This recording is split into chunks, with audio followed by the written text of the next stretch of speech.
আসসালামু আলাইকুম সুধী মণ্ডলী, আপনারা সবাই কেমন আছেন? আশা করি আপনারা সকলেই আল্লাহর রহমতে অনেক ভালো আছেন। তো আমরা ফিরে এসেছি আবার বিসিএস অনলাইন একটি ক্লাস নিয়ে। আজকে আমরা যে ক্লাসটি করব সেটি হচ্ছে ম্যাথমেটিক্সের পাটিগণিতের 2 নম্বর ক্লাস। সেটি হচ্ছে অনুপাত। তো গত ক্লাসে যদি কারো কোনো কনফিউশন থাকে তাহলে আপনারা আমাকে কমেন্ট বক্সে জানাবেন। আমি যথাসাধ্য চেষ্টা করব আপনাদের কনফিউশনের সমাধান করে দেওয়ার। তারপর আমার যদি লাইভে কোনো ভুল ত্রুটি হয়ে থাকে আপনারা দয়া করে ক্ষমার দৃষ্টিতে দেখবেন। তোমরা আল্লাহর রহমতে আজকে শুরু করি। সকলেই মেন্টালি ফিজিক্যালি প্রিপারেশন নিয়ে ফেলেন। তাহলে আমরা শুরু করছি আজকের ক্লাস। আজকের ক্লাসটি হচ্ছে অনুপাত এবং সমানুপাত।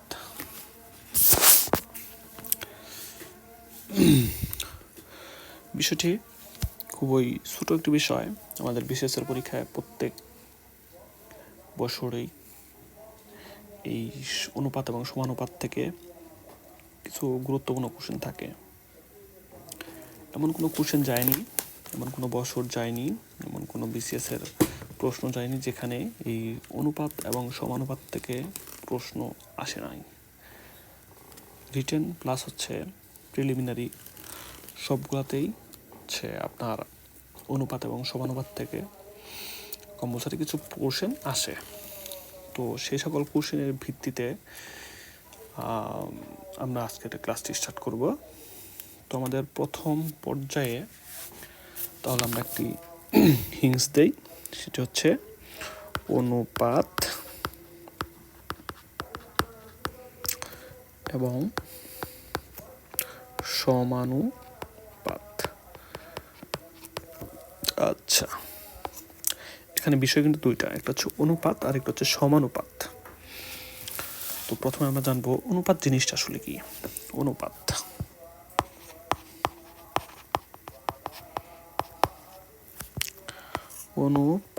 আচ্ছা, অনুপাত হচ্ছে সহজ অর্থে যেটা আমরা বলতে পারি সেটি হলো একাধিক সংখ্যার ভগ্নাংশ।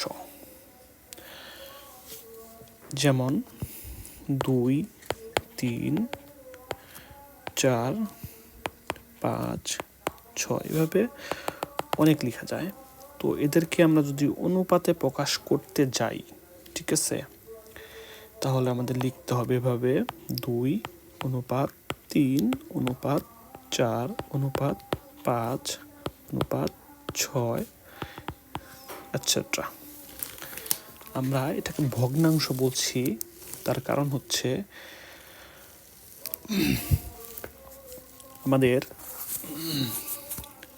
সাধারণ অর্থে অনুপাত আমরা দুইটি সংখ্যার মধ্যে কম্পেয়ার করা হয়। সেটি হচ্ছে যেমন অনুপাত দেখতে পাই আমরা এভাবে 2 অনুপাত 3। আমরা এদেরকে এভাবে না লিখে এভাবেও লিখতে পারি। এই কারণে এই অনুপাতকে মূলত ভগ্নাংশ বলা হয়। আচ্ছা, অনুপাত জিনিসটা মনে হচ্ছে আমার সকলের ক্লিয়ার হয়ে গেছে। আচ্ছা, এখন আমরা সমানুপাত সম্পর্কে জানি। সমানুপাত জিনিসটা কি? সমানুপাত, আচ্ছা, সমানুপাত হচ্ছে মূলত অনুপাতেরই একটি বিশেষায়িত শাখা, যেখানে 2:3:5:7 এরকম হতে পারে। সমানুপাত মূলত এমন হবে যেখানে কোনো সংখ্যাকেই সিমিলার কোনো সংখ্যা দিয়ে, মানে একই সংখ্যা দিয়ে ভাগ করা যাবে না। যেমন 2কে 2 দ্বারা ভাগ করা যায়। 2 দিয়ে কি 3কে ভাগ করা যায়? 5কে ভাগ করা যায়? 7কে ভাগ করা যায়? যায় না। 3 দিয়ে কি 2কে ভাগ করা যায়? 5কে ভাগ করা যায় নাকি 7কে ভাগ করা যায়? ভাগ করা যায় না। এখন 5 দ্বারা কি 2কে, 3কে, 7কে কোনোটাকে ভাগ করা যায় না। এভাবেই 7 দিয়েও কোনো সংখ্যাকে ভাগ করা যায় না। সেহেতু আমরা এই পুরোটাকে সমানুপাত বলতে পারি। কিন্তু অন্যদিকে আমরা দেখতে গেলে যেমন 2:3:4, এটা কিন্তু সমানুপাত হবে না। এটাকে আমরা অনুপাত বলতে পারি কিন্তু সমানুপাত বলতে পারি না, কারণ এরা একে অপরের সমানুপাত নয়। কারণ কি? 2 দিয়ে 4কে ভাগ করা যায়। এটাকে আমরা সমানুপাত যদি করতে যাই তাহলে আমাদের লিখতে হবে 2কে 2 দিয়ে ভাগ করলে হচ্ছে 1, 3কে ভাগ করা যায় না, এখানে হবে 3, এখানে হবে 2, 4কে 2 দিয়ে ভাগ করলে 2। এটাকে আমরা সমানুপাত বলতে পারি। জিনিসটা মতো এরকম। আচ্ছা, অনুপাত সমানুপাত সম্পর্কে আমার মনে হচ্ছে সকলেরই একটি ধারণা চলে এসেছে। এখন আমরা ম্যাথমেটিক্যাল রিজনের মধ্যে চলে যাই, সেটা হচ্ছে অঙ্ক করব আজকে। তো আমরা প্রারম্ভিক কিছু ইজি কোশ্চেন দিয়ে আমাদের ক্লাসটা শুরু করব। যেমন 1 নাম্বার কোশ্চেন দিন আপনারা, হচ্ছে ক অনুপাত খ ইকুয়াল টু 4:5 এবং খ অনুপাত ঘ ইকুয়াল টু 7:11। প্রশ্নটা হচ্ছে ক অনুপাত খ অনুপাত ঘ এর মান নির্ণয়। আমাদের পরীক্ষার প্রশ্নে এই ধরনের প্রশ্ন থাকে, তো আমাদের এইটার অ্যান্সারটা বের করতে হবে। তো আমরা প্রথমেই দেখব হচ্ছে এই প্রথম অনুপাত রাশিকে, ক অনুপাত খ সমান 4:5। দ্বিতীয় রাশিকে আমরা এখন প্রতিস্থাপন করব, খ অনুপাত ঘ, এটা কত আছে? 7:11। আমাদের এই ক্ষেত্রে এই রাশি দিয়ে এই পুরোটাকে গুণ করতে হবে, আর এই রাশি দিয়ে এই পুরোটাকে গুণ করতে হবে, তাহলে আমাদের এই মধ্য সমানুপাতটা মিলে যাবে। আমাদের মধ্য সমানুপাতটা মিলাইতে হবে। যেমন 4:5, এখানে 7:11, এখানে কিন্তু আছে ক অনুপাত খ, ঠিক আছে? এখানে খ অনুপাত ঘ, এখানে কিন্তু কমন আছে, খ আর খ কমন আছে, সেহেতু আমাদের এই মধ্য অনুপাত মানে 5:7, এই 5 আর 7-এর পরিবর্তে আমরা যে অনুপাতটা বের করব সেটা একই হতে হবে, কারণ আমরা এখানে একইভাবে প্রতিস্থাপন করব, একসাথে তিনটার অনুপাতে প্রকাশ করব। তো এটার প্রসেসটা হচ্ছে এইটা দিয়ে এই দুইটাকে গুণ করতে হবে, আবার এইটা দিয়ে এই দুইটাকে গুণ করতে হবে। তো গুণ করে দেখি আমরা কত হয়। তো প্রথমেই এখানে যদি গুণ করি তাহলে 7 দিয়ে করলে 4×7 28, এই দুইটা। এটাকে করলে 5×7 35।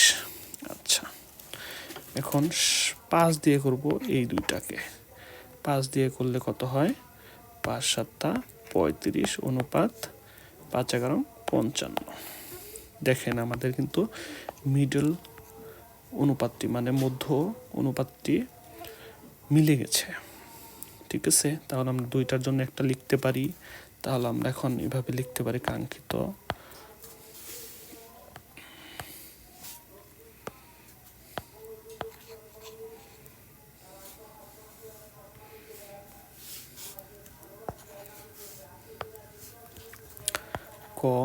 অনুপাত খ অনুপাত ঘ ইকুয়াল টু হচ্ছে 28 অনুপাত 35 অনুপাত 55 হয়ে গেছে কিন্তু আমাদের অনুপাতটা।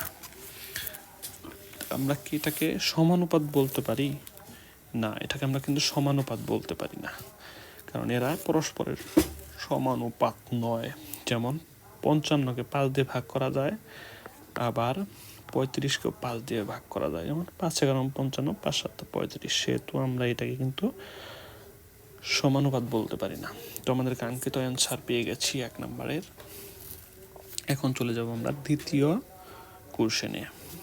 2 নম্বর কোশ্চেনটা, 2 নম্বর কোশ্চেনের মধ্যে বলা আছে হচ্ছে 5 অনুপাত 18, 7 অনুপাত 2 এবং 3 অনুপাত 6 এদের মিশ্র অনুপাত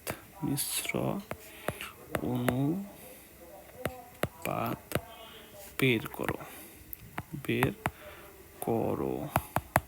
আমাদের মিশ্র অনুপাত সম্পর্কে এখন ধারণা রাখতে হবে। মিশ্র অনুপাতটা হচ্ছে এদের তিনটাকে মিশ্রিত করে একটি অনুপাত বের করতে হবে। মিশ্রণের মাধ্যমে একটি অনুপাত আসবে। এই তিনটি আনুপাতিক রাশিকে মিশ্রণ করার পরে আমাদের একটি অনুপাত আসবে, সেটাকে বলা হবে হচ্ছে মিশ্র অনুপাত। ঠিক আছে, তো আমরা মিশ্র অনুপাত বের করার প্রসেসটা এখন বের করব। ঠিক আছে, এখানে 5 আর 18 এটা কিন্তু পরস্পরের সমানুপাত। 7 আর 2 এখানেও কিন্তু পরস্পরের সমানুপাত। কারণ কি, এখানে 5 দিয়ে 18কে ভাগ করা যায় না, 2 দিয়ে 7কে ভাগ করা যায় না। এখানে কিন্তু আমাদের সমানুপাত নয়, আর সমানুপাত ছাড়া মিশ্র অনুপাত বের করা যায় না। অনুপাত বের করতে হলে আমাদের আগে সমানুপাত করে সমানুপাতগুলোকে গুণ করে দিতে হবে। তো এখানে আমরা এই অনুপাত থেকে সমানুপাতটা বের করি। এটার সমানুপাত কেমন হবে? সমানুপাত 3 অনুপাত 6, 3 দিয়ে 6কে ভাগ করলে এখানে 1, এখানে 2, তাহলে 1 অনুপাত 2। আচ্ছা, এখন আমরা মিশ্র অনুপাতটা বের করব। তাহলে বর্তমান যে সমানুপাতগুলো বের করলাম সেটা লিখে আগে। সমানুপাত 5 অনুপাত 18, 7 অনুপাত 2, 1 অনুপাত 2। আচ্ছা, এখানে গুণ করার সিস্টেম হচ্ছে এইটার সাথে এইটা গুণ, আবার এইটার সাথে এইটা গুণ করতে হবে। এদিকে এইটার সাথে এইটা গুণ করতে হবে, এইটার সাথে এইটা গুণ করতে হবে।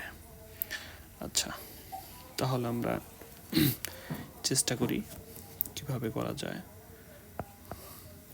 প্রথম যেটা আসছে সেটা হচ্ছে 5 দিয়ে 7কে গুণ করলে 35, 35কে 1 দিয়ে গুণ করলে 35।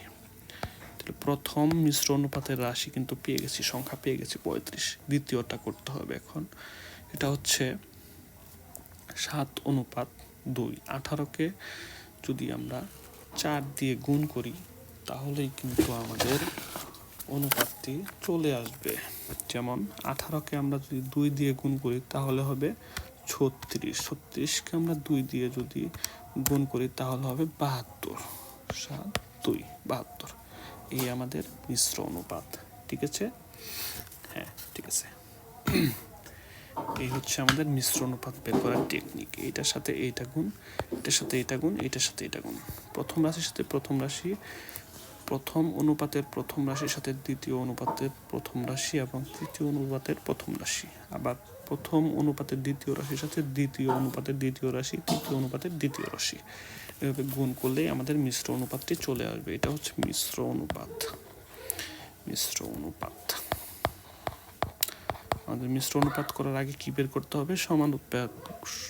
সমানুপাতে নির্ণয় করে নিতে হবে। অনুপাতগুলোকে সমানুপাতে নির্ণয় করতে হবে, তারপর সেগুলোকে পরস্পর গুণ করার মাধ্যমে মিশ্র অনুপাতে পরিণত করতে হবে। এখন আমরা আরেকটি ভিন্ন নিয়মের অঙ্কের মধ্যে চলে যাই। সকলে একটু খেয়াল রাখবেন।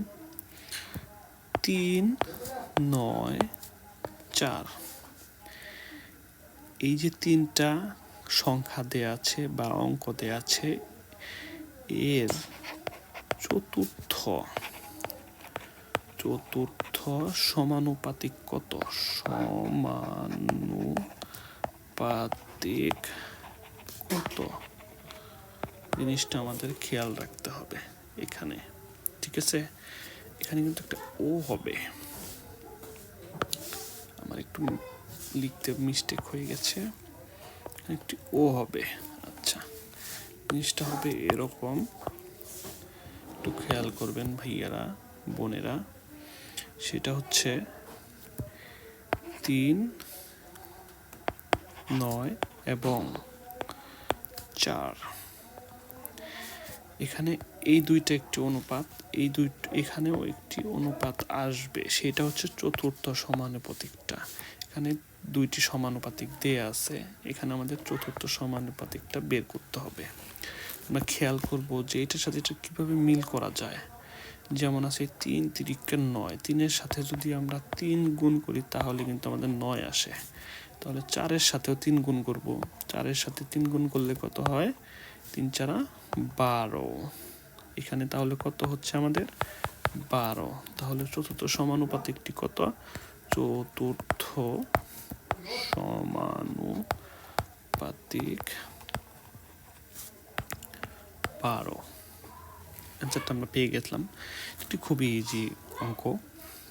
তো আমরা আরেকটি নিয়মের মধ্যে চলে যাই, দেখি। এটা হচ্ছে আমরা এখন বুঝবো মধ্য সমানুপাতিক সম্পর্কে। মধ্য সমানুপাতিকের একটা সূত্র আছে, সেই সূত্রটা আগে পড়বো আমরা। সেটা হচ্ছে B square equal to A C. এখানে বিটা হচ্ছে মধ্য সমানুপাত, আর এটা হচ্ছে প্রথম অনুপাতের প্রথম রাশি, এটা হচ্ছে অনুপাতের তৃতীয় রাশি, ঠিক আছে? আর মধ্য সমানুপাতটা এটা আমাদের বের করতে হবে, এই সূত্রের মাধ্যমে বের করতে হবে। তো একটা অঙ্ক দেখি আমরা, 4 নম্বরে একটা অঙ্ক। 4 নম্বরে হচ্ছে 9, এখানে প্রশ্নবোধক চিহ্ন ইকুয়াল টু প্রশ্নবোধক চিহ্ন 18, 81 হবে, 81 হবে। আচ্ছা, তাহলে আমরা দেখব এখন এই মধ্য সমানুপাতটা কীভাবে বের করতে পারি আমরা। এখানে প্রথম রাশি হচ্ছে 9, এটাকে আমরা ধরবো হচ্ছে এ। তৃতীয় রাশি এটা সমান হবে, এটা সমান হবে। এই দুইটাকে বলা হবে হচ্ছে মধ্য সমানুপাত, মধ্য সমানুপাতিক। আচ্ছা,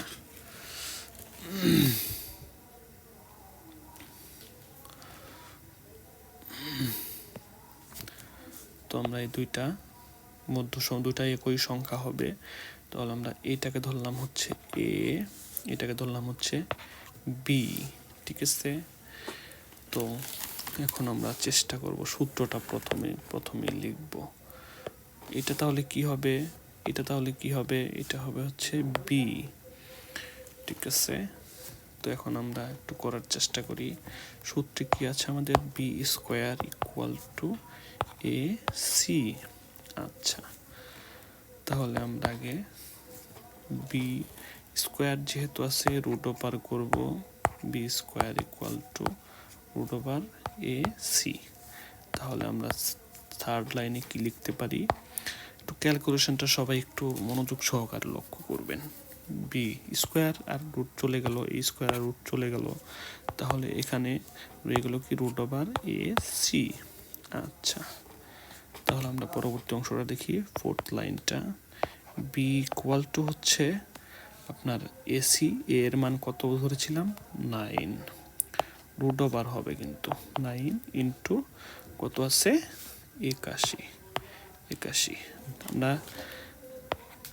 5 লাইন যেটা আমরা শর্টকাটেও করতে পারি, বাট আপনাদের বোঝার জন্য আমি একটু বিশ্লেষণ আকারে করছি।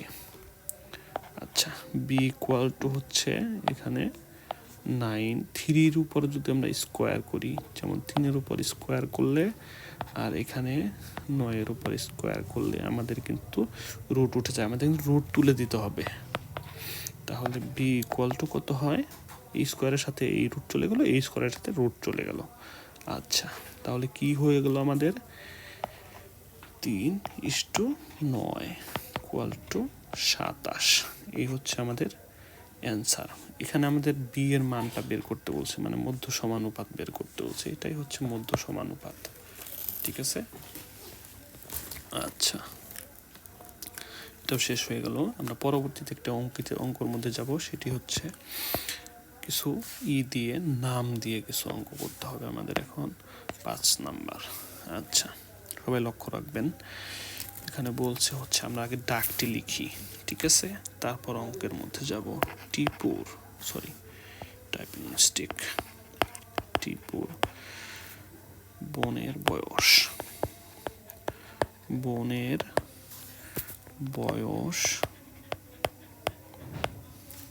টিপুর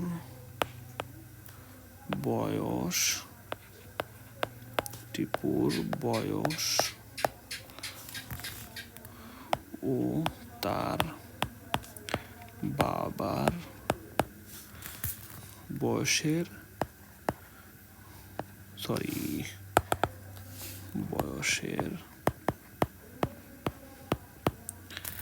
মধ্যে সমানুপাত বিষয়টা লক্ষ্য রাখবেন আপনারা। মধ্যে সমানুপাত আমাদের কিন্তু এখানে চলে এসেছে। অঙ্কের নিয়ম কিন্তু যারা আমার আগের অঙ্কটি বুঝতে পেরেছেন তারা এটা অলরেডি বুঝে ফেলেছেন এখানে কি করতে হবে আমাদের। পরবর্তী অংশ দেখি। টিপুর বয়স 12 বছর এবং বাবার বয়স 48 বছর।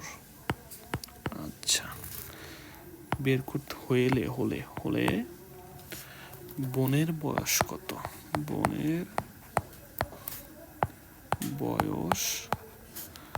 কত? এখানে 3 জন আছে, কিন্তু বিষয়টা মনে রাখবেন। এখানে আছে টিপু, দেখবেন এখানে আছে হচ্ছে টিপু, তারপর আছে টিপুর বাবা, তারপর আছে টিপুর বোন। ঠিক আছে, আমাদের এখানে দেওয়া আছে কোনটা, টিপুর বয়সটা দেওয়া আছে। টিপুর বয়স হচ্ছে 12 বছর, তার বাবার বয়স দেওয়া আছে হচ্ছে 48 বছর। আচ্ছা, কি বের করতে বলছে? মধ্যে সমানুপাত। কার সাথে সমানুপাত? টিপুর বয়স ও টিপুর বাবার বয়সের মধ্যে সমানুপাত। আচ্ছা, তাহলে সমানুপাতের মধ্যে কোনটা পড়ছে? আমাদের টিপুর বোনের বয়সটা আমাদের বের করতে হবে। আর সমানুপাতিকের ক্ষেত্রে আপনার হচ্ছে যেটা বের করতে হয় সেটা হচ্ছে মধ্য সমানুপাতের সূত্রটা যেন কি? মধ্য সমানুপাতের সূত্রটা আমরা দেখি আরেকবার। B square equal to AC। এখানে আমাদের বুঝতে হবে কাকে আমরা এ ধরবো, কাকে আমরা সি ধরবো, কাকে আমরা বি ধরবো।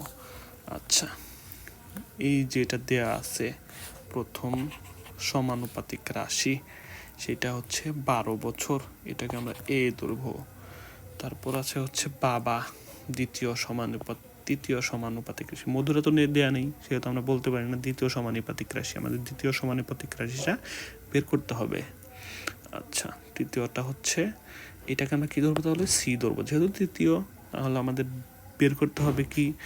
বি। আর বি হচ্ছে কি? বোন। আমাদের বি এর মানটা বের করতে হবে। বের করার নিয়ম কি? মধ্য সমানুপাতিকের ক্ষেত্রে এই যে সূত্র ইউজ করব। অঙ্ক মনে হয় যারা আগের অঙ্কটা বুঝতে পেরেছেন তারা এই অঙ্কটি ইজিলি করতে পারবেন, তবু আমরা করি। আচ্ছা, সূত্রে আছে হচ্ছে বি স্কোয়ার। বি এর মান তো বের করতে হবে আমাদের। বি এর মানটি বের করতে হবে। তাহলে বি এর মান তো দেয়া নেই, তাহলে বি স্কোয়ার। টিপু হচ্ছে আমাদের এ। টিপুর বয়স কত দেওয়া আছে? 12 বছর। তাহলে হচ্ছে 12 বছর ইন্টু কত বছর, তারপরে সি এর মানটা কত দেওয়া আছে, এই যে সি এর মান দেওয়া আছে, এটা হচ্ছে সি এর মান হচ্ছে 48 বছর। সরি, আমি একটু বাংলিশ লিখে ফেলেছি। আচ্ছা, 12, ঠিক আছে। তো এখন আমরা আগের নিয়মটাই অনুসরণ করব। বি ইকুয়াল টু হচ্ছে 12 গুণ 48। এখানে আমরা একটু ক্যালকুলেশনটা লক্ষ্য করব, সেটি হচ্ছে 12কে আমরা কিভাবে গুণ করতে পারি। 12কে কিন্তু আমরা গুণ করতে পারি, আমাদের রুট ওভার উঠিয়ে দেওয়ার নিয়ম কিন্তু আছে। 3 ইন্টু 4, 3 4 12, ঠিক আছে। 42কে কীভাবে লিখতে পারি, 42কে লিখতে পারি এইভাবে, সেটা হচ্ছে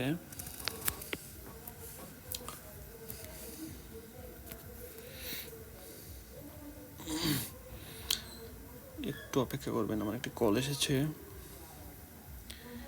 একটু অপেক্ষা করুন।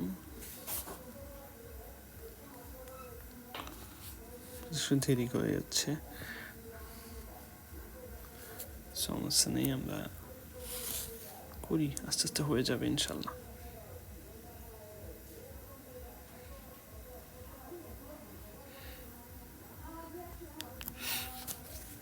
আচ্ছা, অঙ্কের মধ্যে ফিরে আসি। সেটা হচ্ছে, সরি, আমি 42 লিখে ফেলেছি, 42 লিখে ফেলেছি। এখানে কত হবে যেন, 48, এই যে 48কে আমরা কীভাবে লিখতে পারি, সেটা হচ্ছে যেহেতু রুট ওভার উঠিয়ে দিতে হবে, তাহলে আমার লিখতে হবে হচ্ছে 3 গুণ 16, তাহলে কিন্তু আমাদের 48 হয়ে যায়। 3 16 48। আচ্ছা, দেখি এখন এখানে এই 3 আর এই 3 মিলে কি হয়ে যাবে, 3 স্কোয়ার ইন্টু 4কে আমরা কীভাবে লিখতে পারি, 4কে আমরা লিখতে পারি 2 স্কোয়ার। 16কে আমরা কীভাবে লিখতে পারি, 4 স্কোয়ার। আচ্ছা, তাহলে সবগুলো এখন স্কোয়ারের সাথে রুট উঠে যায়। আমাদের প্রধান লক্ষ্যই ছিল হচ্ছে রুট ওভারকে উঠিয়ে দেওয়া, ক্যালকুলেশনের মূল লক্ষ্য ছিল। আচ্ছা, মূল লক্ষ্যে আমরা পৌঁছে গেছি। এখন হচ্ছে 3 গুণ 2 গুণ 4, তাহলে কত হয়, 3 গুণে 6, 4 6 24। এটা হচ্ছে আমাদের অ্যান্সার। বি, তাহলে বোনের বয়স কত, 24 বছর হয়ে গেল।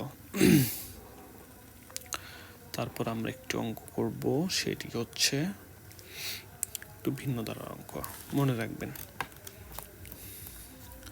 কয় নাম্বার এটা আমাদের, 6 নাম্বার। 6 নাম্বার। আবার আমরা প্রশ্নটা লিখি, তারপর আমরা এটা সলিউশন করব। 60 মিটার দৈর্ঘ্য বিশিষ্ট একটি বাঁশকে, দৈর্ঘ্য বিশিষ্ট একটি বাঁশকে 3:7:10 অনুপাতে ভাগ করলে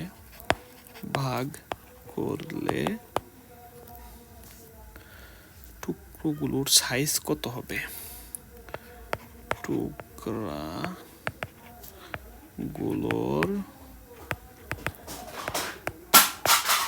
সাইজ কত হবে। আচ্ছা, আমাদের এখানে 3টা অনুপাতিক রাশি দেওয়া আছে, তার মানে 60 মিটার একটি বাঁশকে এমনভাবে আমাদের 3টা টুকরো করতে হবে, ঠিক আছে। অনুপাত হবে হচ্ছে এরকম, 3:7:10। এই ক্রমানুসারে আমাদের এই 60 মিটার একটি বাঁশকে টুকরো করতে হবে। টুকরো করলে তাদের মূলত সাইজ, মানে প্রকৃত সাইজটি কীরকম হবে, কত হবে, এটা আমাদের বের করতে হবে। আচ্ছা, আমাদের এখানে অনুপাত জিনিসটা, আমরা একটা জিনিস মনে রাখবো, যে অনুপাতে যদি আমাদের কোনো কিছু বের করতে বলে তাহলে সেটাকে এক্স ধরে নিতে হবে। আচ্ছা, এক্স হচ্ছে আমাদের কাঙ্ক্ষিত সাইজের পরিমাণ। এখানে আমাদের এক্স ধরে অঙ্কটি করতে হবে। তাহলে আমরা এভাবে লিখতে পারি 3, আমরা একটু ট্রান্সলেট করে ফেলি অন্যভাবে একটু, যেহেতু পাটিগণিত আমরা তো এভাবে লিখতে পারি না। 3x 7x 10x। আচ্ছা, আমাদের বের করতে হবে কি এক্স এর মানটা বের করতে হবে। এক্স এর মানটা বের করতে পারলে আমরা সাইজগুলো বের করতে পারবো। ঠিক আছে।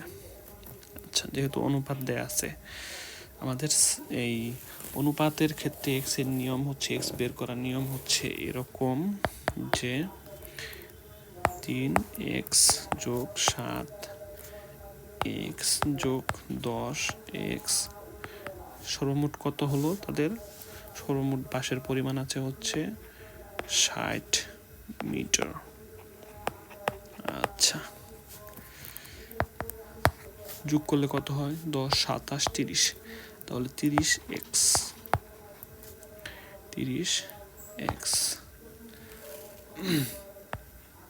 60 মিটার। তাহলে এক্স এর মানটা কত আসে? 60 ভাগ হচ্ছে 30, 2 মিটার।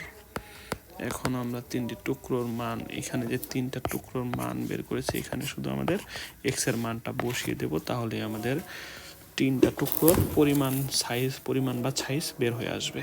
যেমন 3x সমান 3 গুণ 2 6 মিটার। আচ্ছা, দ্বিতীয়টি হচ্ছে 7x, তাহলে 7 ইন্টু 2 ইকুয়াল টু 7 দুগুণে 14 মিটার। আচ্ছা, তারপরেরটা হচ্ছে 10x করলে কত হয়?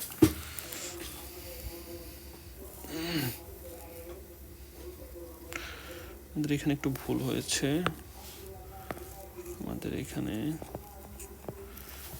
ক্যালকুলেশনে একটু মিস্টেক হয়েছে, সরি। তার জন্য আপনারা আবার একটু লক্ষ্য করবেন।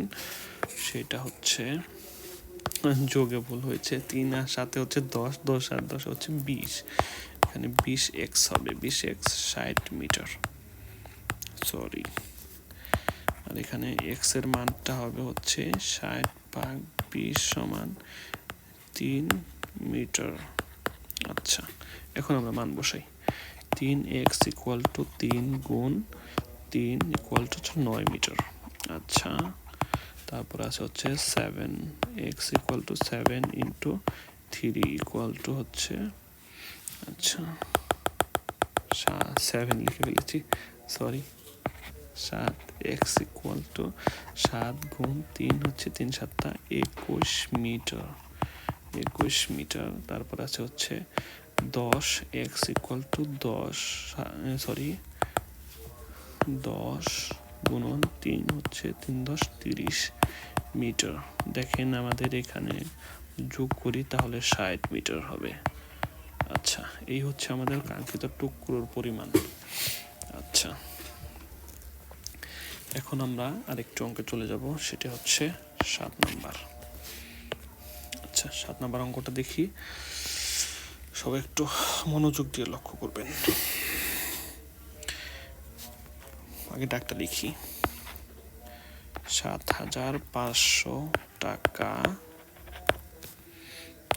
1:2:3:4:5 অনুপাতে ভাগ করলে বৃহত্তর ও ক্ষুদ্রতর অংশের পার্থক্য। আচ্ছা, বের করতে হবে। ঠিক আছে, তো এখানে আমাদের কি বের করতে বলছে, আগে জিনিসটা আমরা বুঝি। এটা হচ্ছে মোট টাকার পরিমাণ, এটাকে ভাগ করতে হবে এই ক্রমানুপাতিক হারে। তো এখানে যদি আমরা এটাকে ভাগ করি তাহলে কে কম পাবে কে বেশি পাবে আমাদের দেখেই বুঝতে হবে। এই যে 1 যেখানে দেওয়া আছে এটা হচ্ছে মানে এই উক্ত ক্রমানুপাতিক রাশির সবচেয়ে ক্ষুদ্রতম সংখ্যা, ক্ষুদ্রতম পরিমাণ। আর এইটা হচ্ছে এই ক্রমানুপাতিক এই ক্রমানুসারের সর্ববৃহৎ বা বৃহত্তর পরিমাণ। মানে আমরা যদি এইভাবে 5টি ভাগে ভাগ করি 7,500 টাকাকে, এই ইনি পাবে সব থেকে কম টাকা, ইনি পাবে সব থেকে বেশি টাকা। এই দুইটার মধ্যে পার্থক্যই আমাদের বের করতে হবে, বের করতে বলেছে। আচ্ছা, আমরা তাহলে অঙ্ক করি এখন। তো এটা নিয়ম হচ্ছে আমাদের ধরতে হবে কি, ধরতে হবে হচ্ছে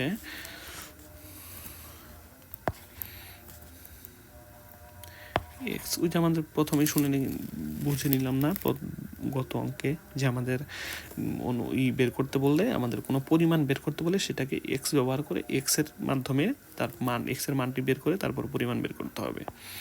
তাহলে 1x, 2x, 3x, এক্স ধরে নিতে হবে কাঙ্ক্ষিত পরিমাণটি, 4x, 5x। আচ্ছা, এখন আমরা সেই আগের নিয়মটি ফলো করব। সেইটা হচ্ছে 1x into 2x into 3x into 4x into 5x যোগ করতে হবে, গুণ দিয়ে ফেলেছি, যোগ করতে হবে। যোগ করলে কত হয় আমাদের একটু খেয়াল করি। 5 আর 4 9, 9 আর 3 হচ্ছে 12, 12 আর 2 হচ্ছে 14, 14 আর 1 হচ্ছে 15, 15x। আচ্ছা, এটা হচ্ছে সর্বমোট। এখানে লিখতে হবে আমাদের মোট পরিমাণ। মোট পরিমাণটা কত আসছে, কত দেয়া আছে, এই যে 7,500 টাকা, 500 টাকা। এখানে যোগ করলে কত হয়, পুরোটা যোগ করলে একটু আগে করলাম 15x। আচ্ছা, 15x সমান কত, 7,500 টাকা। ক্যালকুলেশনটা একটু মনোযোগ সহকারে লক্ষ্য করবেন সকলেই। এখানে এক্স এর মানটা যদি আমরা বের করি, 7,500 ভাগ হচ্ছে 15, 7,500কে 15 দ্বারা ভাগ করলে হচ্ছে কত হয়, 600, 6×15=75, হচ্ছে 600। আচ্ছা, তো এক্স এর মানটা কত হবে, 600 টাকা। তাহলে আমাদের প্রথম জন যিনি হচ্ছে এই সব থেকে কম পাবে তার পরিমাণটা কত, এই যে 1x। আর সব থেকে বেশি যে পাবে সে হচ্ছে 5x বা 5x। আমাদের এখন এই বৃহত্তর আর ক্ষুদ্রতর অংশের মধ্যকার পার্থক্যটা বের করতে হবে আমাদের। তাহলে প্রথম যিনি পাবে 1x সমান 600, আর যিনি সব থেকে বেশি পাবে 5x সমান 600 গুণ 5।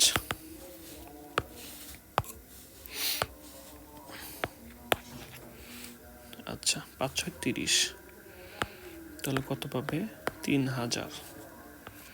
এর মধ্যকার পার্থক্যটা কত, পার্থক্যটা করি তাহলে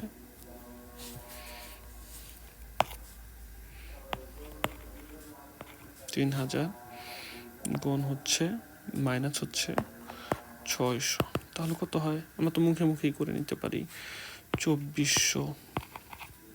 তাহলে পার্থক্যটা কত বের করে নিলাম, 2400। এক্সকিউজ মি,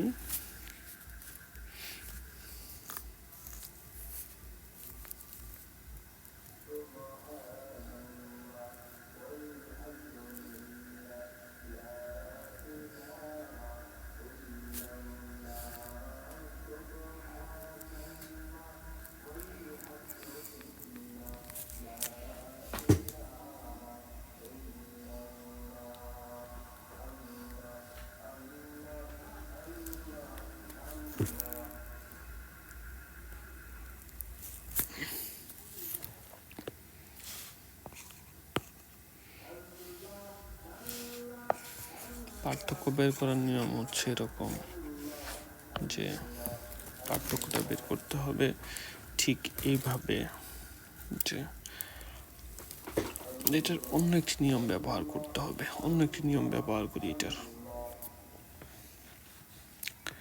এ পর্যন্ত ঠিক ছিল। এভাবে করলে একটু বড় হয়ে যায়, যেহেতু আমাদের প্রিলিমিনারি করতে হবে, প্রিলিমিনারিতে এই ধরনের অঙ্ক আসবে, সেহেতু আমাদের একটু শর্টকাট শিখতে হবে। এটা শর্টকাট একটি নিয়ম আছে, সেটা হচ্ছে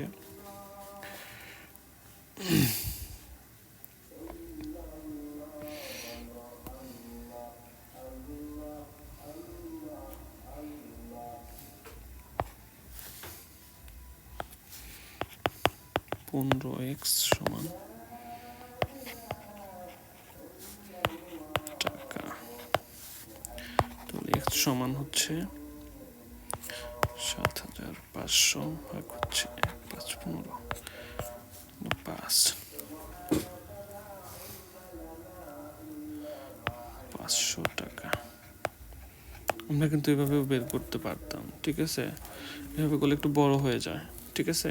আমরা একটু শর্টকাট শিখবো, যেহেতু আমাদের প্রিলিমিনারিতে করতে হবে, তো বড় করে করা যাবে না। অতএব এদের মধ্যকার পার্থক্যটা কি? প্রথম রাশি আর দ্বিতীয় রাশির শেষ রাশির মধ্যে পার্থক্যটা কি? বৃহত্তম ক্ষুদ্রতম দিলে হচ্ছে বৃহত্তর রাশিটা আগে লিখি, 5x মাইনাস হচ্ছে 1x, তাহলে হচ্ছে 4x। এই 4xটা আমাদের মধ্যে বৃহত্তম ক্ষুদ্রতম রাশির মধ্যকার পার্থক্য। এই পার্থক্যটার পরিমাণটা আমাদের বের করতে হবে। তাহলে x যেহেতু আমরা পেয়েছি 500 টাকা, তাহলে 4x সমান কত হবে? 4x সমান হচ্ছে 500 গুণন হচ্ছে 4, তাহলে কত হয়? এ হচ্ছে 2000। এটা হচ্ছে এই বৃহত্তম রাশি আর ক্ষুদ্রতম রাশির মধ্যকার পার্থক্য। মানে এই 7500 টাকাকে যদি আমরা এভাবে ভাগ করি, তাহলে যে সব থেকে কম টাকা পাবে আর যে সব থেকে বেশি টাকা পাবে, তাদের দুইজনের প্রাপ্ত টাকার পরিমাণের মধ্যে যে পার্থক্যটা, সেই পার্থক্যটা হচ্ছে 2000, ঠিক আছে? তো এখন আমরা আরেকটি অঙ্কে চলে যাব, সেটি হচ্ছে 8 নাম্বার। 8 নম্বর অঙ্কটি একটু ক্রিটিক্যাল, সকালে একটু মনোযোগ সহকারে লক্ষ্য করবেন, তাহলে বুঝতে পারবেন। আমরা আগে ডাকটা লিখি।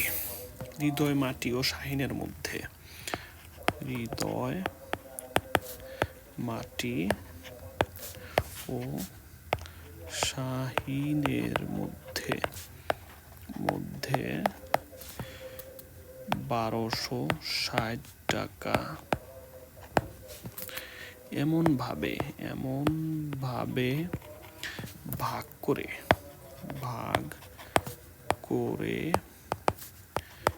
দেওয়া হলো যেন মাটি শাহিনের টাকার সমান পায় এবং হৃদয় যেন শাহিনের দ্বিগুণ টাকা পায়। আচ্ছা, বের করতে হবে কার টাকা? এতে হৃদয় কত টাকা পাবে। আচ্ছা, দেখেন এখানে মানুষ আছে 3 জন, হৃদয়, মাটি এবং শাহিন। আচ্ছা, এখানে মোট টাকার পরিমাণ কত? 1260 টাকা। আচ্ছা, ভাগ করতে হবে কিভাবে? কয় ভাগ? 3 ভাগ করতে হবে। 3 ভাগ করতে হবে 3টি অংশে বিভক্ত করতে হবে। 3টি অংশে বিভক্ত করলে কিভাবে কি পাবে তারা? 3 জনে, এই 3 জনের মধ্যে ভাগ করতে হবে। আচ্ছা, এই 3 জনের মধ্যে ভাগ করে দেব, এমনভাবে ভাগ করে দেব যেন এখানে মাটি, এই ছেলেটি মাটি শাহিনের টাকার সমান টাকা পায়। মাটি এবং শাহিন এই 3 জনে যেহেতু ভাগ হবে, এই 2 জনে যাই পাবে তারা যেন সমান অংশে টাকা পায়। আচ্ছা, তাহলে মাটি আর শাহিনের টাকার পরিমাণ কি? সমান। আচ্ছা, এখন আমাদের যে আরেকটি যে ক্লু দিয়েছে, সেটি হচ্ছে হৃদয় যেন শাহিনের দ্বিগুণ টাকা পায়। তাহলে হৃদয় যদি যাই পাবে, সেটা কি শুধু শাহিনের দ্বিগুণ পাবে নাকি মাটিরও দ্বিগুণ পাবে? অবশ্যই শাহিন এবং মাটি দুজনেরই এককভাবে দ্বিগুণ টাকা পাবে। শাহিন যা পাবে তারও দ্বিগুণ পাবে, মাটি যা পাবে তারও দ্বিগুণ পাবে। আচ্ছা, আমাদের বের করতে হবে যে হৃদয় আসলে মোট কত টাকা পাবে এই 1260 টাকার মধ্যে থেকে। তো আমরা ধরি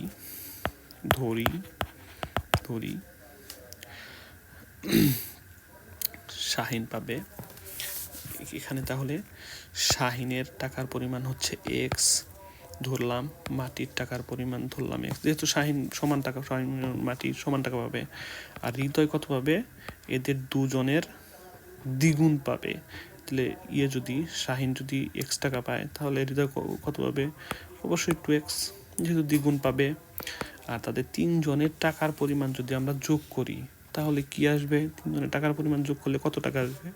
1260 টাকা আসবে। আচ্ছা, যেহেতু 1200 টাকা, 4 টাকা তাদের মধ্যে ভাগ করতে হবে। আমরা এখন যোগ করি আগে। তাহলে 2টা এক্স, 3টা এক্স, 4টা এক্স, তাহলে কয়টা এক্স হলো? 4টা এক্স। আর এখানে আছে কত? 1260 টাকা। আচ্ছা, এক্সের পরিমাণটা বের করি তাহলে।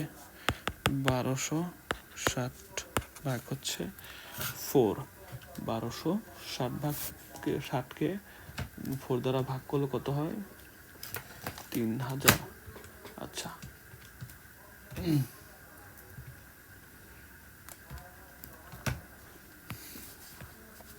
আমরা একটি সহজ একটি শিখবো, সেটি হচ্ছে 3 দ্বারা 12কে ভাঙলে কত হয়? 3। 4 3 4 12, 4 দ্বারা 60 ভাগ করলে 4 15 60। তাহলে কত হলো? 315। আচ্ছা, এক্সের পরিমাণটা বের হলো।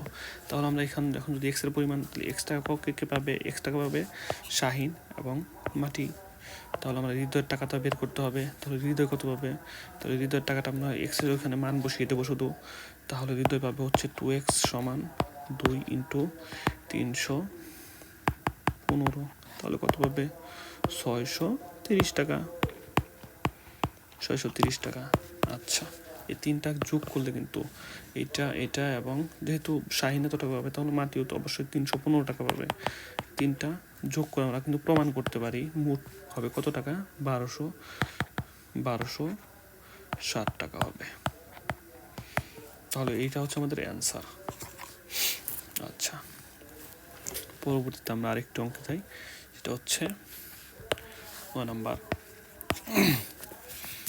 আপনাদের যদি কারো আমাদের কোনো অঙ্ক বুঝতে সমস্যা হয় প্লিজ আমাকে কমেন্ট বক্সে জানাবেন। আচ্ছা, এটা একটু ইম্পর্টেন্ট, সকলে একটু মনোযোগ সহকারে লক্ষ্য করবেন। যদি একবার বুঝতে পারেন তাহলে ইনশাল্লাহ অনুপাতের এই ধরনের অঙ্ক কোনো সমস্যা হবে না ভবিষ্যৎ। আচ্ছা, 9 নম্বরে আছে কি? আমরা ডাকটা লিখবো। শামীম, শাহিন ও রায়হান যথাক্রমে 1500, 1200, 1700 টাকা নিয়ে কারবার শুরু করলো। শামীম, শাহিন ও রায়হান যথাক্রমে কত টাকা? 1500, 1200 আর কত? 1700 টাকা নিয়ে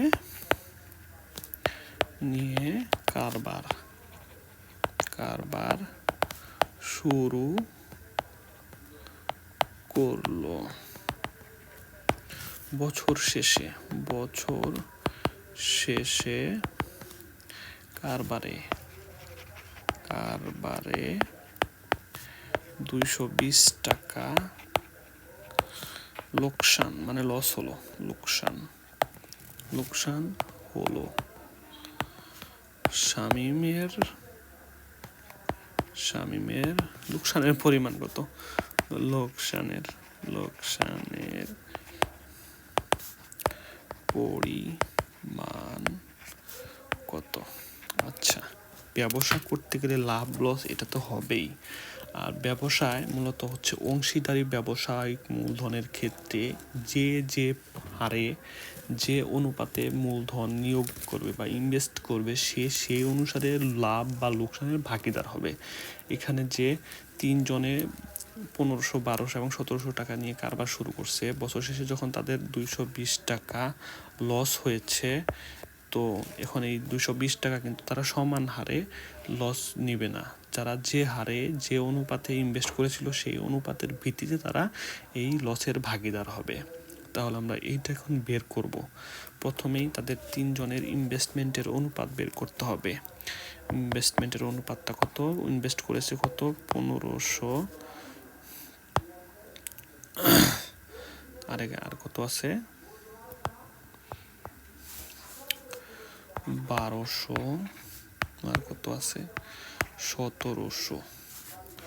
এটাকে আমরা যদি অনুপাতে প্রকাশ করতে যাই তাহলে এখানে 100 দিয়ে ভাগ করে দিলাম, সবগুলাকে 100 দিয়ে ভাগ করে দিলে 15, 12, 17।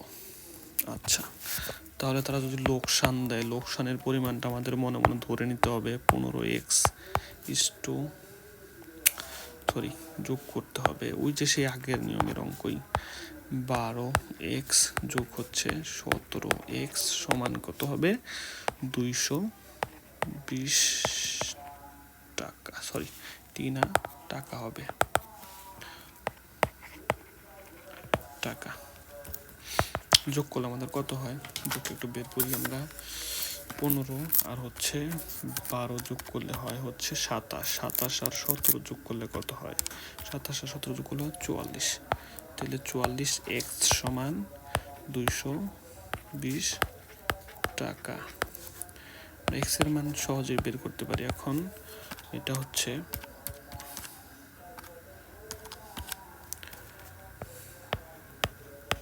20 ভাগ হচ্ছে 44, ভাগ করলে কত হয়, কয়বার যায়, 5 বার যায়। তাহলে টাকার পরিমাণটা কত, x সমান, x এর মানটা বের করে ফেলেছি 5 টাকা। এখন আমরা লসের পরিমাণটা বের করতে পারবো না, তাহলে আমাদের বের করতে বলছে কি, কার লোকসানের পরিমাণ, শামীমের অনুপাতটা কেমন ছিল, শামীমের অনুপাত ছিল হচ্ছে এই 15x। তাহলে 15x এর মানটা বের করলে তার লোকসানের পরিমাণটা বের হয়ে যাবে।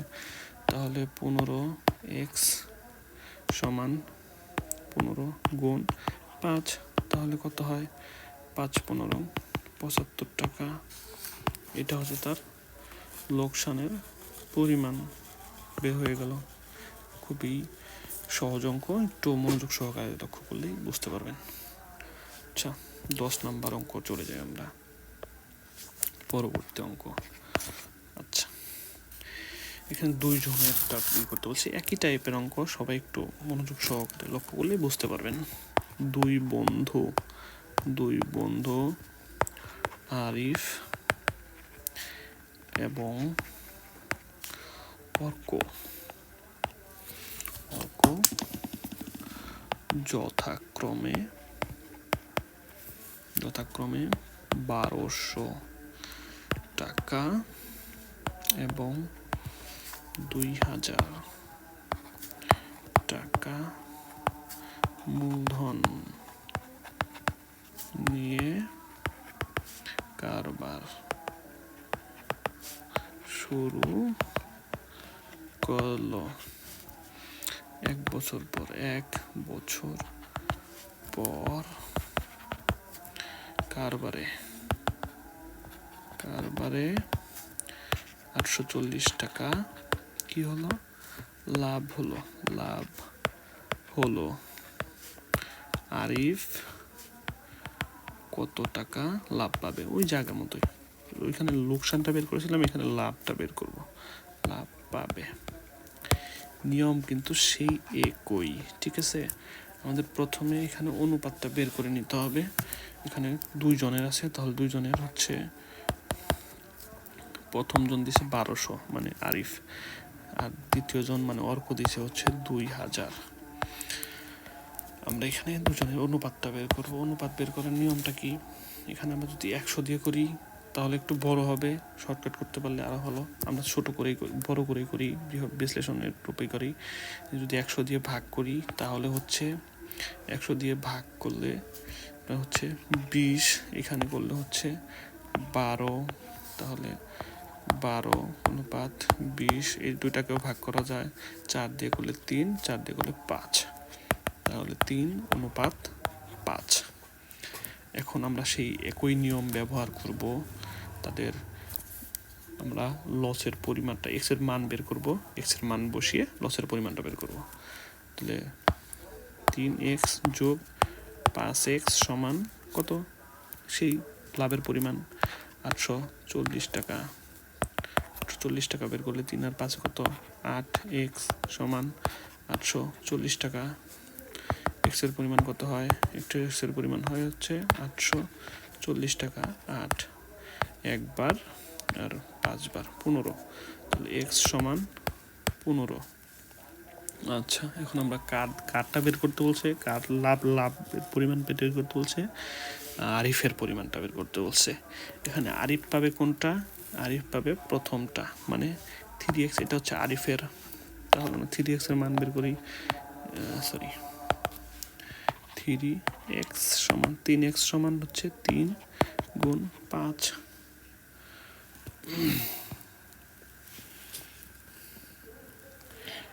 শূন্য হবে।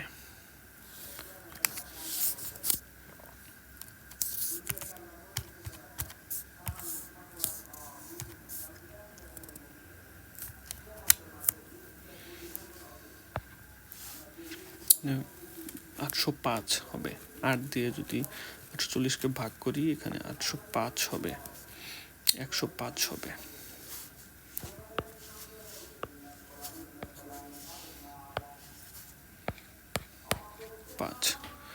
এখানে ভাগ করতে হবে আমাদের 105, গুণ করতে হবে আমাদের 105 দিয়ে।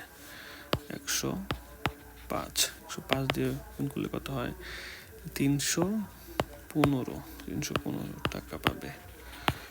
ইনভেস্ট করে বছর শেষে লাভ পাবে কত? 315 টাকা। আচ্ছা, এ পর্যন্তই রাখবো নাকি আরেকটু করবো? 11 নাম্বারটা একটু দেখি 11 নাম্বারে কি বলেছে, চেষ্টা করি 11 নাম্বারটা করার জন্য।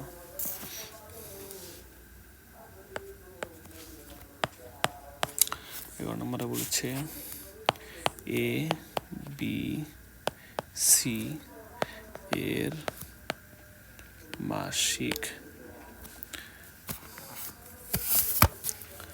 বেতনের অনুপাত হচ্ছে 2:3:5। সি যদি এক মাসে এ অপেক্ষা 1200 টাকা বেশি পায়, তাহলে বি কত বছরে কত টাকা পাবে? কি পাবে? বেতন। আচ্ছা, এখানে বলা হয়েছে কি ABC এর মাসিক বেতনের অনুপাত, মানে 3 জন মানুষের বেতনের অনুপাত হচ্ছে 2:3:5। সি যদি হচ্ছে এর থেকে এ অপেক্ষা এই 1200 টাকা বেশি বেতন পায়, তাহলে বি বছরে কত টাকা বেতন পাবে? সে যদি মাসে 1200 টাকা বেশি পায়, সি যদি এ অপেক্ষা মাসে 1200 টাকা বেশি পায়, তাহলে এক মাসে কিন্তু 1200 টাকা বেশি পাবে। সি কিন্তু এক মাসে এর থেকে 1200 টাকা বেশি পাবে, তাহলে বের করতে বলছে কি বি বছরে কত টাকা বেতন পাবে, এটা আমাদের বের করতে হবে। আচ্ছা, এখানে ABC এর অনুপাতটা আগে ধরে নেই, 2:3:5। আচ্ছা, এর বেশির পরিমাণটা কিন্তু বের করতে হবে আমাদের, ঠিক আছে? আমাদের বুঝতে হবে এখানে তো আমাদের দেয়া আছে কিন্তু মাসেরটা দেয়া আছে, আমাদের বের করতে হবে কিন্তু বছরেরটা। বিষয়টা খুবই ক্রিটিক্যাল, আপনারা সকলে একটু মনোযোগ সহকারে যদি লক্ষ্য করেন তাহলে অবশ্যই বুঝতে পারবেন। আমরা আগে এটাকে এক্স আকারে প্রকাশ করব, তাহলে 2x আর হচ্ছে আপনার 3x 5x। এখানে শর্তটা কি বলছে? সি এ অপেক্ষা 1200 টাকা বেশি পায় প্রতি মাসে, এর অনুপাতটা কত? সি বেশি পায়, তাহলে সি এর অনুপাতটা কত? সি এর অনুপাত হচ্ছে 5x, তাহলে 5x বেশি পায়, কে কে কম পায়, তাহলে এ কম পায়। এ কত কম পায়? বিয়োগ হচ্ছে এ পায় হচ্ছে 2x অনুপাত 2x সমান কত পাবে? এই সি থেকে কত টাকা কম পায়? 1200 টাকা কম পায়। এই হয়ে গেল আমাদের। তাহলে অনুপাত বের করলে কত পায়? কত হয়? 3x বা 3x টু 1200। তাহলে তোমরা সহজে বের করতে পারলাম। তাহলে এখানে কিন্তু আমাদের হচ্ছে এটা কি বের হলো? 3x এর পরিমাণটা বের হলো, মানে হচ্ছে সে কত টাকা বেশি পায়। বি 1 মাসের বেতন, এই 1200 কিন্তু হচ্ছে বি এর 1 মাসের বেতন। ঠিক আছে, জিনিসটা আমাদের লক্ষ্য রাখতে হবে। তাহলে বি 1 বছরে কত টাকা বেতন পাইতে পারে? জিনিসটা একটু খেয়াল করে দেখেন। বি তাহলে বি কিন্তু 1 মাসে পায় এইগুলাই, যেহেতু 3xটা কিন্তু বি এর মাসিক বেতন। আমরা যে এখানে পার্থক্যটা করলাম, ঠিক আছে, যেমন 5x মানে সি এর থেকে এ কম পায় 1200 টাকা। আবার এই 1200 টাকা যে কম পায়, এই 1200 টাকায় কিন্তু আবার হচ্ছে এই 1 মাসের বিয়ের বেতন। তাহলে 1 মাসের যদি বিয়ের বেতন 1200 টাকা হয়, তাহলে বছরে কত হতে পারে? তাহলে এক বছরে বি এর বেতন হবে 1200 গুণ কত? 12 দিয়ে গুণ করলে কত হয়?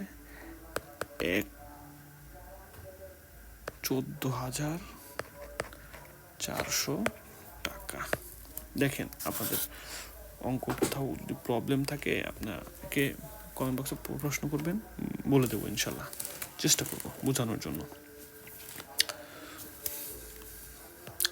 কি ব্যাপার, মশার পরিমাণ কমছে না, মশায় প্রচণ্ড ডিস্টার্ব করছে। 12 নম্বর অঙ্কে চলে যাই আমরা। 12 নম্বর অঙ্কে কি বলা হচ্ছে সকলে একটু মনোযোগ সহকারে লক্ষ্য করবেন, কারণ আপনারা যদি বুঝতে না পারেন তাহলে কিছু করার নেই। আমি যথেষ্ট পরিমাণ চেষ্টা করতেছি আপনাদের বোঝানোর জন্য। এটা হচ্ছে পিতা পুত্র, এটা কিন্তু খুবই ইম্পর্টেন্ট। অনেক বিসিএসে এই অঙ্কগুলা রিপিট হয়েছে, ইনশাল্লাহ আশা করি নেক্সট বিসিএসেও আসবে। তো সকলে একটু মনোযোগ সহকারে লক্ষ্য করবেন। পিতা ও পুত্রের বয়সের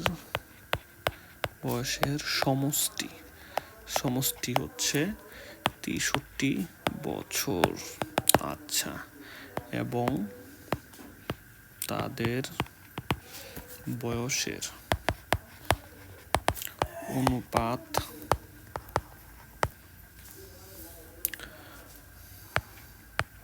7:2। তারপরে কি বলছে?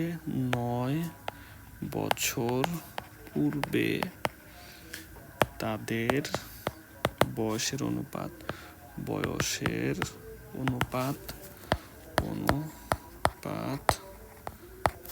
কত হবে? আগে আমরা কোশ্চেনটা বুঝবো। পিতা ও পুত্রের বয়সের সমষ্টি বর্তমানে 63 বছর, এবং তাদের এই দুইজনের মানে পিতা ও পুত্রের বয়সের অনুপাতটা কিন্তু 7:2। এখানে পিতার বয়সের অনুপাত হচ্ছে 7, পুত্রের বয়সের অনুপাত হচ্ছে 2। তাদের 9 বছর পূর্বে মানে 9 বছর আগে তাদের বয়সের অনুপাত কত ছিল সেটা বের করতে হবে। তাহলে তাদের বর্তমান যে বয়সের অনুপাতটা আছে, বয়সের সমষ্টিটা আছে, সেটা হচ্ছে 23 বছর। তাহলে 9 বছর আগে তাদের বয়সের সমষ্টি কত ছিল জিনিসটা বের করতে হবে না আমাদের। এটা বের করলেই তো আমরা করতে পারবো অঙ্কটা, ঠিক আছে না? আচ্ছা, তাহলে প্রথমেই আমরা সেই আগের নিয়মটি ব্যবহার করব। 9 বছর আগে যেহেতু বলা আছে, ঠিক আছে।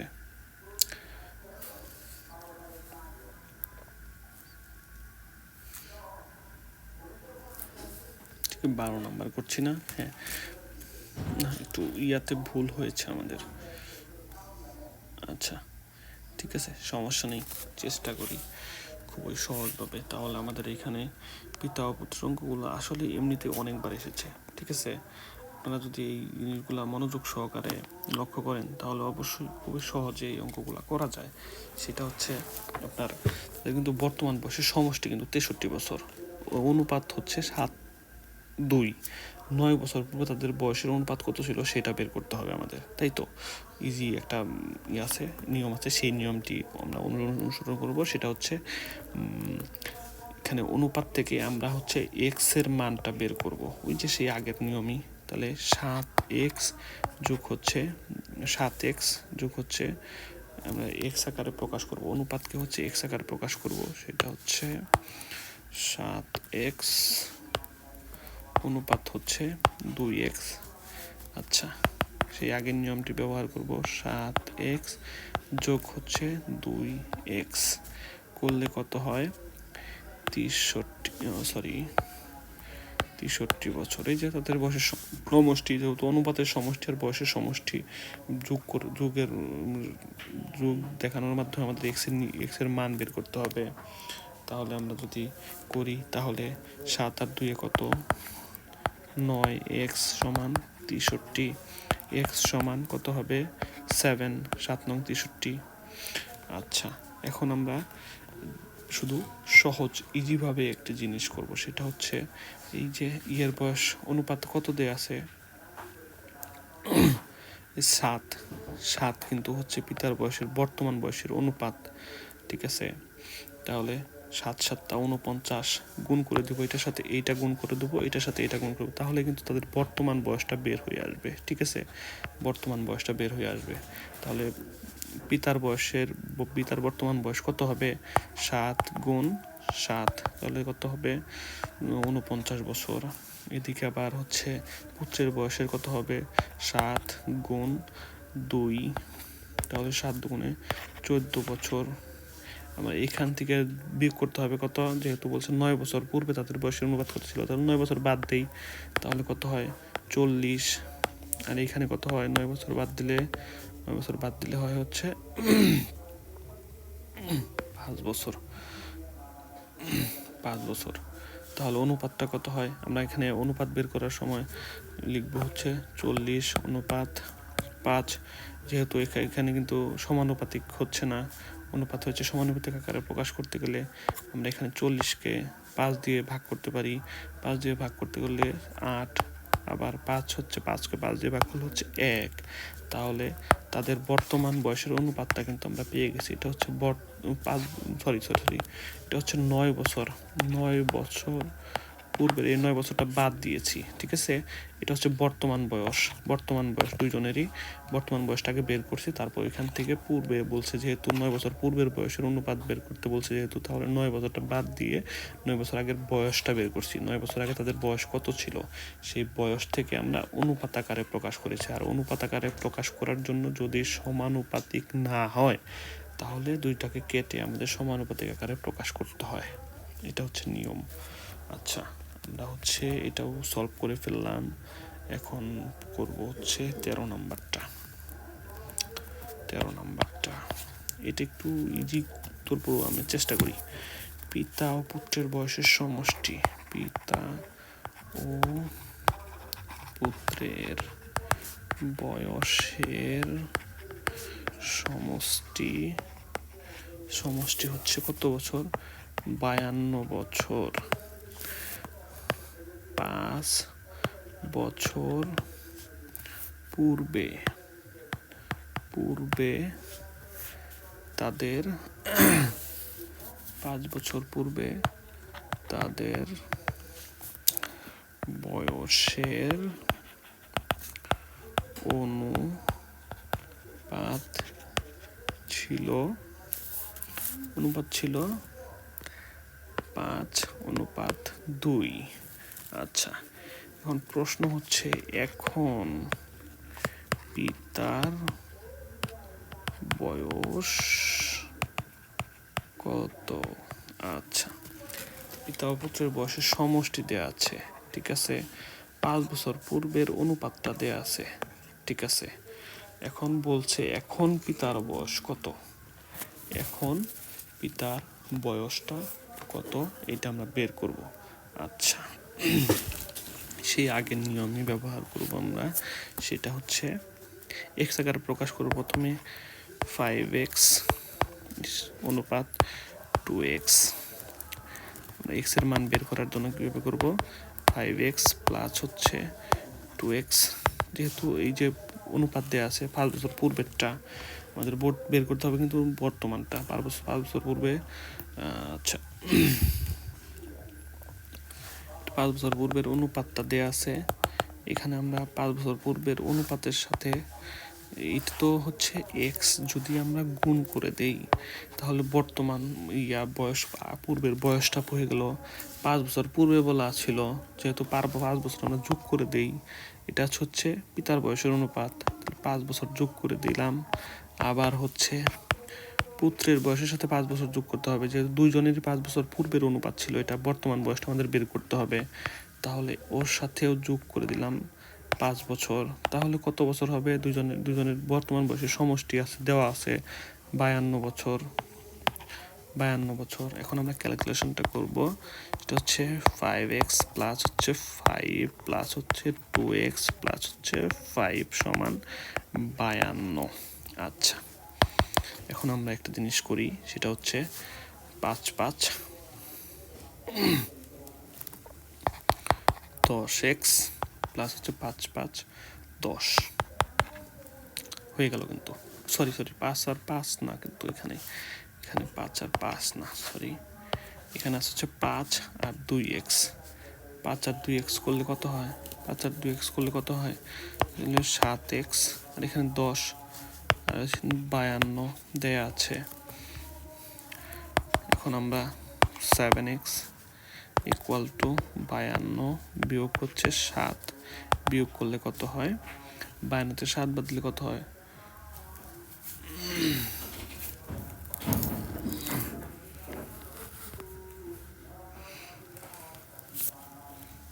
7 বাদ দেবো কেন,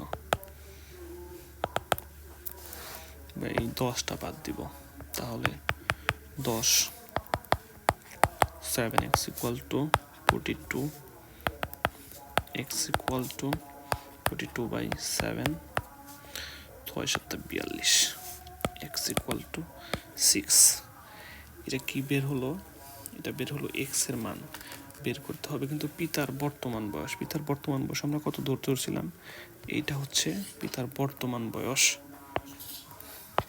এটার মানটা বের করবো। এখানে আমাদের x এর মানটা বসিয়ে দেব, তাহলে আমাদের পিতার বর্তমান বয়সটা বের হয়ে যাবে 5x প্লাস হচ্ছে 5x ইন্টু হচ্ছে 6, যেহেতু x এর মান হচ্ছে 6, তার যোগ করতে হবে 5, তাহলে 5 6 30 যোগ হচ্ছে 5 সমান 35 বছর। একটু ক্যালকুলেশনটা ইজি থাকলে সকলেই অতি সহজে করে ফেলা যায়, কোনো সমস্যা নেই।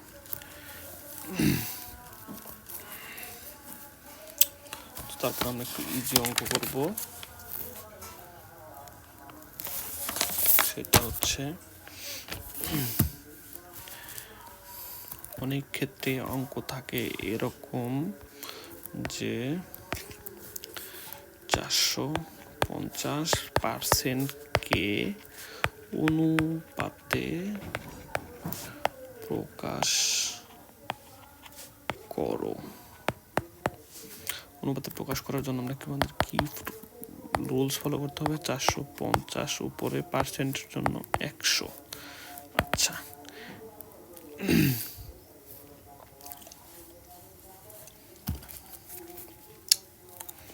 তাহলে এখন আমাদের কেটে দিতে হবে।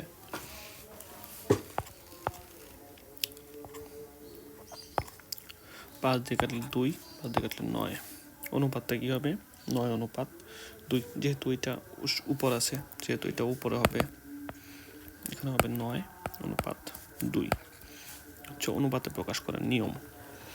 ঠিক আছে, আশা করি সকলে বুঝতে পেরেছেন। আর বেশ কিছু অঙ্ক আছে ইনশাল্লাহ, এগুলো যদি আপনি ফলো করতে পারেন এমনিতে অনেক অঙ্ক করতে পারবেন। তেমন কঠিন কোনো অঙ্ক দেখছি না, সেরকম কঠিন কোনো অঙ্ক দেখছি না। আচ্ছা, আরেকটি অঙ্ক দেখি যে পিতার বর্তমান বয়স পুত্রের বর্তমান বয়সের 4 গুণ। 6 বছর পর পিতার বয়স পুত্রের বয়সের 10 গুণ ছিল। পিতা ও পুত্রের বর্তমান বয়স কত? আচ্ছা, এটা পারবেন। এটা এই টাইপের অঙ্ক অনেকগুলা করেছি। এটাই মোটামুটি সবই শেষ হয়ে গেছে। এক ব্যক্তির স্ত্রীর চেয়ে 5 বছরের বড় তার স্ত্রীর বয়স ছেলের বয়সের 4 গুণ। 5 বছর পর ছেলের বয়স 12 বছর। আচ্ছা, এই অঙ্কটা একটু দেখেন। আছে একজন ব্যক্তি তার স্ত্রীর থেকে 5 বছরের বড়। তার স্ত্রীর বয়স আবার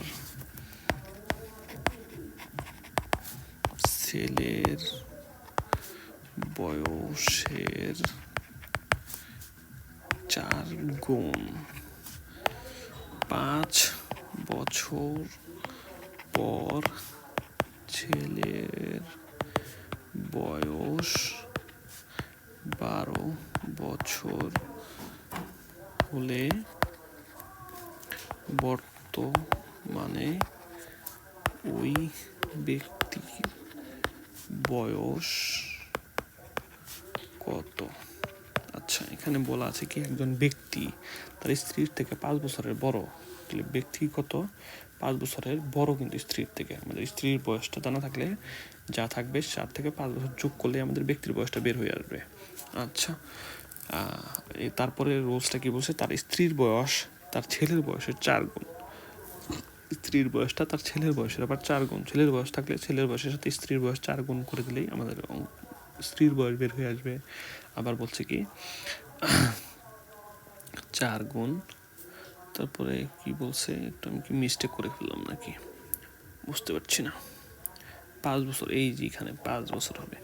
5 বছর পর ছেলের বয়স 12 বছর হলে 5 বছর পরে ছেলের বয়স যদি 12 হয় তাহলে বর্তমান ওই ব্যক্তির বয়স কত? 5 বছর পরে কিন্তু ছেলের বয়স 12 হয়েছে। আচ্ছা, তাহলে 5 বছর পরে, তাহলে 5 বছর আগের হিসাবটা আমাদের বের করতে হবে। ওই ব্যক্তির বয়স কত? তাহলে 12 থেকে 5 বিয়োগ করতে হবে প্রথমে। আচ্ছা, প্রথমে আছে হচ্ছে ছেলের বয়স প্রথমে বের করতে হবে, তারপর স্ত্রীর বয়স বের করতে হবে, তারপর হচ্ছে ব্যক্তির বয়স বের করতে হবে, তাই না? আচ্ছা, কারণ এখানে বলা আছে কি একজন ব্যক্তির বয়সটা স্ত্রীর থেকে 5 বছরের বড়। আবার স্ত্রীর বয়সটা হচ্ছে ছেলের বয়সের 4 গুণ। আবার ছেলের বয়স হচ্ছে 5 বছর পর। 5 বছর পরে ছেলের বয়স 12 বছর হলে, 5 বছর পরে 12 বছর কিন্তু হয়নি, হবে। তাহলে বর্তমান বয়সটা ছেলের বের করতে হবে আগে। বর্তমান ছেলের বয়সটা কত হতে পারে? আচ্ছা, ছেলের বয়সটা বের করতে হবে আগে। তাহলে 12 বিয়োগ 5, তাহলে ছেলের বয়স বের হয়ে গেল। যেহেতু 5 বছর পরে হবে, তাহলে 5 বছর আগে মানে বর্তমানে কত হবে? 12 থেকে 5 বাদ দিলে হচ্ছে 7 বছর তার বর্তমান ছেলের বয়স। স্ত্রীর বয়সের রুলস কি ছিল? স্ত্রীর বয়স হচ্ছে ছেলের বয়সের 4 গুণ। তাহলে স্ত্রীর বয়স কত হবে? ছেলের বয়স দেওয়া আছে 7 বছর, বের করলাম। তাহলে 7-এর সাথে 4 গুণ করে দিলেই তো হয়ে গেল। 4 গুণ যেহেতু 4 7 28 বছর। এটা হচ্ছে স্ত্রীর বয়স। ব্যক্তির বয়সটা কত? ব্যক্তির বয়স বলা আছে এক ব্যক্তির বয়স স্ত্রীর থেকে 5 বছরের বড়। তাহলে 5 বছরের যোগ করে দেবো স্ত্রীর বয়সের সাথে। স্ত্রীর বয়স কত? 28 বছর। তাহলে 28 বছরের সাথে 5 যোগ করে দিলে তো হয়ে গেল। 5 যোগ করে দিলে কত হলো? এখানে 33 বছর। আমাদের চেয়েছে কি ওই বর্তমান ওই ব্যক্তির বয়স কত? বর্তমান ওই ব্যক্তির বয়স 33 বছর হয়ে গেল। খুব ইজি, আপনারা একটু চেষ্টা করবেন, ইনশাল্লাহ হয়ে যাবে। খুবই ইজি অঙ্কগুলা, আপনারা একটু মনোযোগ সহকারে চেষ্টা করলেই আপনাদের হয়ে যাবে ইনশাল্লাহ। আরেকটি অঙ্ক করি, খুবই ইম্পর্টেন্ট একটি অঙ্ক হচ্ছে 16 নম্বর। 70 লিটার 70 লিটার অকটেন পেট্রোলের মিশ্রণে, সরি এটা না,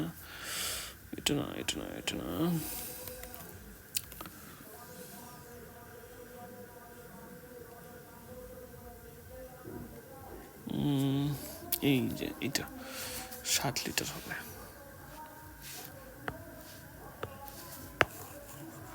আপনাদের দেখে দেখে যেগুলা ইম্পর্টেন্ট অঙ্ক সেইগুলা করছি আমরা। 60 লিটার কেরোসিন, দেখবেন এই টাইপের অঙ্ক বিসিএস অনেকবার এসেছে। কেরোসিন ও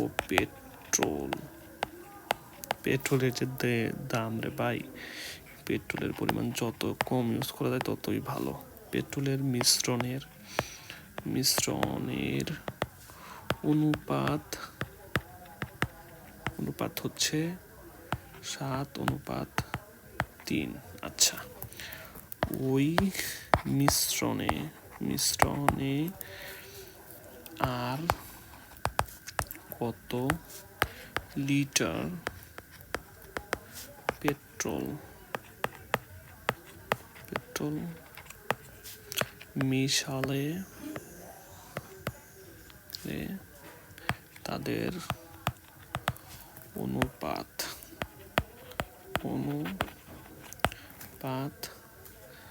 3:7 হবে।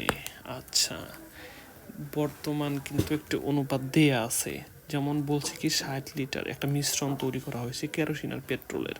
সেই মিশ্রণে কেরোসিন দেওয়া হয়েছে 7 আনুপাতিক হারে আর পেট্রোল দেওয়া হয়েছে 3 আনুপাতিক হারে।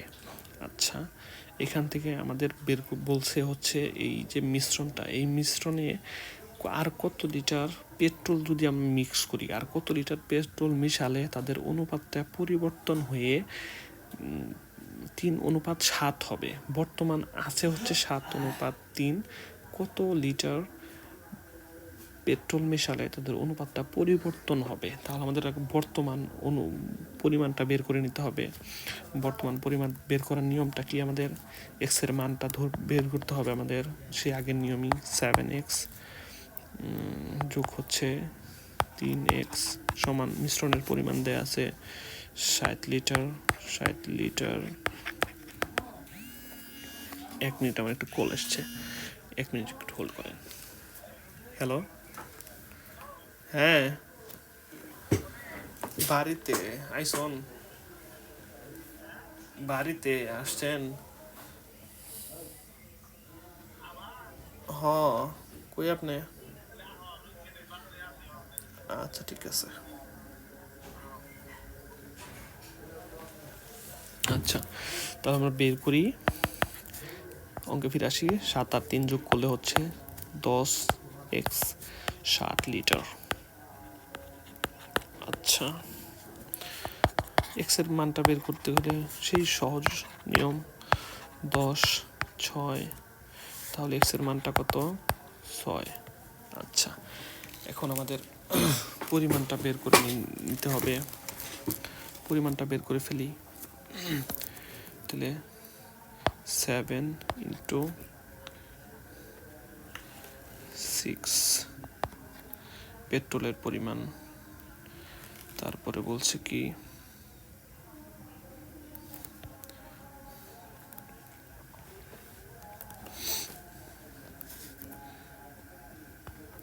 অনুপাত 3 × 6 42 লিটার হচ্ছে পেট্রোলের পরিমাণ, 18 লিটার হচ্ছে কেরোসিন। না সরি, প্রথমটা হচ্ছে কেরোসিন, এটা হচ্ছে কেরোসিন। 18 লিটার হচ্ছে পেট্রোল। ঠিক আছে, আর যে প্রশ্নে বলা আছে হচ্ছে এই পেট্রোলের সাথে আর কত লিটার পেট্রোল মেশালে তাদের অনুপাতটা কত হবে? 3:7 হবে। ঠিক আছে, এখন আমাদের জিনিসটা বের করতে হবে, সেটা হচ্ছে এক্স এর মানটা কিন্তু বের করেছি আমরা।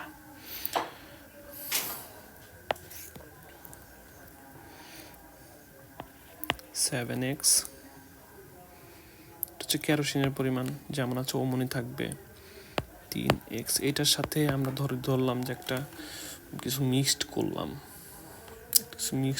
মিক্সড করলে কত হবে, এটাকে আমরা ধরলাম ওয়াই পরিমাণ মিক্সড করলাম, সমান সমান কত হবে 3:7 হবে। আচ্ছা, একটু হোল্ড করবেন, এক্ষুনি ফিরে আসছি আমি। এটা হচ্ছে